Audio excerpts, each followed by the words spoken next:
wabarakatuh. Sebelum saya menjelaskan materi yang akan saya bawakan, perkenalkan, nama saya Putri D, kelas 1B Administrasi Bisnis. Kali ini saya akan menjelaskan atau membawakan materi yang berjudul Sistem Ekonomi Dunia dan di Indonesia. Langsung saja, sistem ekonomi di dunia yaitu ada beberapa seperti sistem ekonomi tradisional, sistem ekonomi pasar, sistem ekonomi sosialis, dan sistem ekonomi campuran. Masing-masing sistem ekonomi ini memiliki fungsi, peran, kelebihan, dan kekurangannya masing-masing. Adapun fungsi sistem ekonomi seperti sebagai penyedia dorongan untuk berproduksi. Langsung saja kita masuk pada pengertian sistem ekonomi tradisional. Sistem ekonomi tradisional adalah sistem ekonomi yang dilakukan dengan tujuan untuk memenuhi kehidupan dengan bergantung pada sumber daya alam. Nah, adapun kelebihan dan kekurangan sistem ekonomi tradisional. Kelebihan sistem ekonomi tradisional, tidak terdapat persaingan yang tidak sehat. Hubungan antar individu sangat erat. 2. Masyarakat merasa sangat aman dan tidak ada beban berat yang harus dipikul. 3. Tidak individualistis. Kekurangan sistem ekonomi tradisional yaitu 1. Teknologi yang digunakan masih sangat sederhana, sehingga produktivitas mutu barang hasil produksi masih rendah. Materi selanjutnya yaitu sistem ekonomi pasar. Sistem ekonomi pasar adalah sistem yang menyerahkan semua kegiatan ekonominya di pasar. Fungsi dari adanya sistem ekonomi ini sebagai sarana yang mampu mendorong terjadinya kegiatan pada tiap individu dan juga menciptakan mekanisme tertentu agar distribusi barang dan jasa bisa terlaksana dengan baik. Adapun kelebihan dan kekurangan sistem ekonomi pasar. Kelebihan dari sistem ekonomi pasar yaitu pertama, sulit melakukan pemerataan pendapatan. 2. Cenderung terjadi eksploitasi kaum buruh oleh para pemilik modal.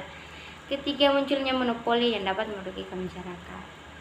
Nah, berikutnya sistem ekonomi sosialis. Sistem ekonomi sosialis adalah sistem ekonomi yang seluruh kebijakan perekonomian ditentukan oleh pemerintah.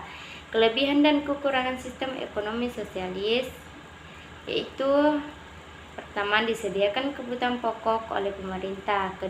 Kegiatan ekonomi didasarkan perencanaan negara. 3. Produksi dikelola oleh negara. Adapun kekurangan sistem ekonomi sosialis, yang pertama yaitu sulit melakukan transaksi. 2.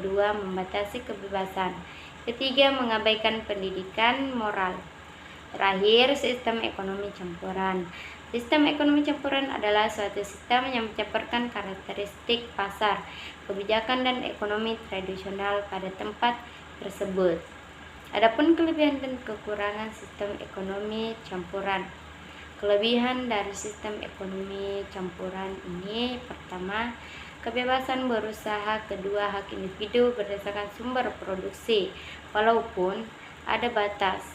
3. Lebih mementingkan umum daripada pribadi. Adapun kekurangan dari sistem ekonomi campuran, yang pertama itu beban pemerintah lebih daripada beban swasta. Yang kedua, pihak swasta kurang memaksimalkan keuntungan. Selanjutnya, sistem ekonomi di Indonesia.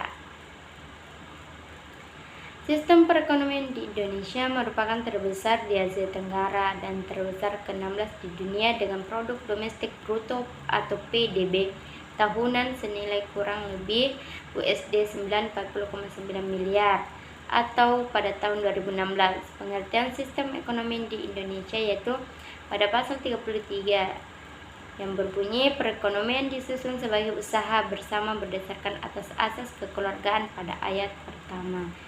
Ciri sistem perekonomian di Indonesia, pertama, cabang-cabang produksi yang penting bagi negara. Yang kedua, perekonomian disusun sebagai usaha bersama berdasarkan atas asas kekeluargaan. Ketiga atau yang terakhir yaitu perekonomian nasional diselenggarakan berdasarkan atas demokrasi ekonomi. Nah, adapun penerapan sistem perekonomian di Indonesia terbagi atas 3, yaitu adanya BUMN atau Badan Usaha Milik Negara.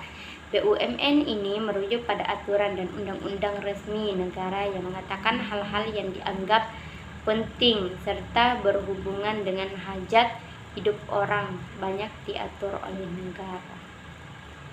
Kedua, adanya koperasi. Nah, badan koperasi ini adalah salah satu bentuk implementasi dari sistem perekonomian Indonesia, yakni Pancasila. Terakhir, adanya serikat. Adanya serikat pekerja. Selain adanya BUMN dan juga koperasi, maka ada juga serikat pekerja yang diharapkan akan mampu meminimalisir, memantau, dan mengantisipasi kemungkinan adanya penyelewengan atau eksploitasi dari sumber daya. Dalam hal ini sumber daya manusia. Tujuan sistem perekonomian Indonesia. Tujuan ekonomi Indonesia mengikuti ide-ide dengan garis besar itu 1. Peningkatan pendapatan berkapita negara. 2. Perencanaan pembangunan ekonomi dan laju pertumbuhan. 3. Meningkatkan taraf hidup penduduk serta menyetarakannya. 4. Memperluas lapangan kerja dan mengurangi pengurangan. 5. Mengurangi kesenjangan sosial.